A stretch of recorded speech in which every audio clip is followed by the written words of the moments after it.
Di tengah samudra, sebuah kapal melaju pelan. Layar mengembang, kompas retak, jam kapal terhenti. Dapur rapih, muatan masih utuh, tapi tak ada satupun manusia. Awal Desember 1872, kapal Dei Gratia melihat Mary Celeste sendirian. Mereka naik ke geladak dan sejarah pun pecah. Kapal layak layar, perahu sekoci hilang, kru lenyap.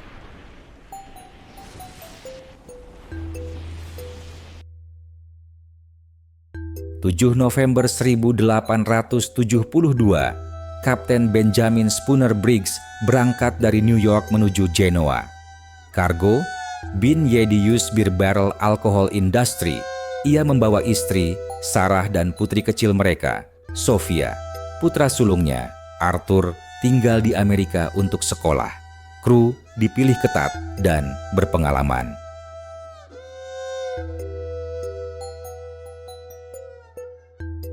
Sepuluh hari setelah entry log terakhir itu, kapal ini akan ditemukan tanpa siapapun di atasnya. 5 Desember 1872, beberapa catatan menyebut 4 Desember, Dei Gratia melihat kapal melayang. Disapa, tak ada jawaban. Tim boarding dikirim.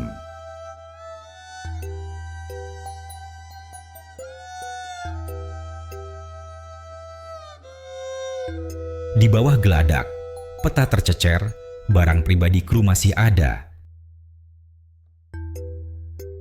Lifeboat satu-satunya hilang, salah satu pompa dibongkar, dan sekitar 3–3,5 kaki air dipalka, namun kapal masih layak layar. Stok makanan dan air cukup untuk berbulan-bulan. Kargo alkohol nyaris utuh.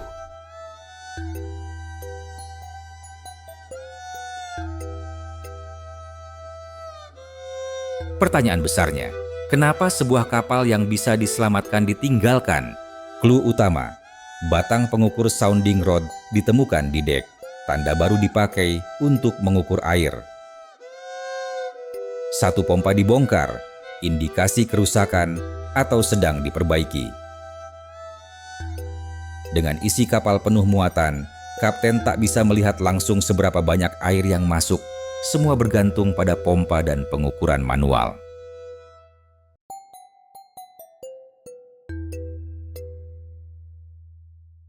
Lifeboat hilang memberi dua skenario. 1. Evakuasi terencana karena ancaman mendesak. 2. Evakuasi sementara berniat kembali, tapi tali penarik putus. Kapal tertiup angin menjauh, sekoci ditelan gelombang. Mary Celeste ditarik sekitar 800 mil ke Gibraltar untuk proses salvage. Di sini, cerita makin ruwet. Frederick Soliflud curiga ada kejahatan. Ia sidik pelan tapi keras. Setelah lebih dari 3 bulan menyelidik, tidak ada bukti pembunuhan atau pembajakan. Pengadilan akhirnya memberi imbalan salvage yang kecil, kira-kira 1/5 nilai kapal N muatan, angka historis yang sering disebut 1.700 pound sterling. Pesan implisitnya, curiga ada sesuatu, tapi tak bisa dibuktikan. Dari 1.701 barrel, 9 ditemukan kosong bermasalah di pelabuhan berikutnya. Banyak ahli menduga, sebagian barrel Red Oak lebih porus, sehingga uap alkohol bisa bocor dan berkumpul di palka yang panas. Ledakan tekanan gelombang, deflagrasi, dapat menimbulkan dentuman dan bola api sesaat tanpa meninggalkan jelaga atau arang, cukup untuk menakutkan kapten bahwa kapal akan meledak. Keputusan, turun ke sekoci sambil menunggu bahaya reda. Seorang kimiawan UCL, Dr. Andreas Sella, membangun replika palka untuk TV, mengisi gas butana meniru uap alkohol. Hasilnya, ledakan tekanan menghasilkan bola api, namun nyaris tanpa bekas bakar, cocok dengan kondisi Mary Celeste ketika ditemukan. Kesimpulan parsial, teori uap alkohol plus panic response secara fisika kimia masuk akal tanpa harus meninggalkan kapal gosong. Dokumenter investigatif menyebut, sebelum ini Mary Celeste pernah membawa batu bara Debunya bisa menyumbat pompa. Jika pompa tak berfungsi, kapten tidak tahu berapa banyak air masuk. Ditambah, kronometer meleset sekitar 120 mil. Posisi kapal lebih barat daripada yang ia kira. Dan cuaca lokal labil. Ia bisa menilai risiko tenggelam lebih tinggi dari kenyataan, memerintahkan abandon ship di jarak pandang pulau dengan niat kembali bila aman. Sayang, angin dan arus memisahkan sekoci dari kapal selamanya. Fenomena alam bisa memperparah panik, tapi minim bukti spesifik di TKP. Hipotesis ini bersifat pelengkap, bukan penjelas utama. Pengadilan Gibraltar tidak menemukan bukti kejahatan. Banyak detail darah pedang berasal dari rekonstruksi sensasional belakangan. Fakta, kapal seaworthy, muatan nyaris utuh, dan tidak ada tanda perkelahian yang meyakinkan.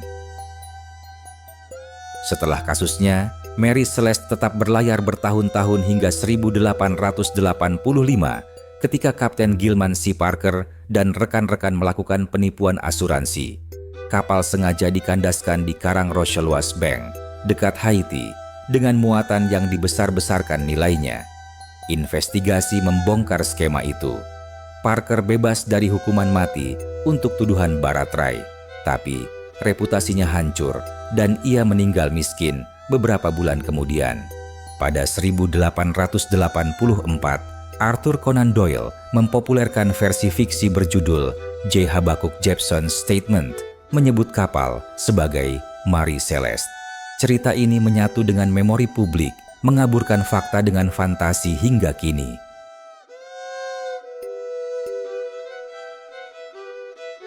Apakah ledakan uap membuat Kapten Briggs memerintahkan abandon ship yang rasional, tetapi berakhir fatal? Apakah pompa rusak dan navigasi meleset menambah panik? Semua masuk akal dan didukung temuan. Namun kepastian tenggelam bersama lifeboat seperti suara kru yang tak pernah kembali. Mary Celeste bukan sekadar ghost ship. Ia cermin bagaimana sains, manusia, dan cerita saling bertarung di tengah samudra. Sebagian kebenaran tenggelam, tapi misterinya terus mengapung, mengingatkan kita. Di laut, keputusan 1 menit bisa mengubah segalanya. Teori mana paling masuk akal? Tulis di komentar. Mau deep dive ke log Gibraltar dan eksperimen 2006? Kasih like dan subscribe. Kita bedah di episode lanjutan.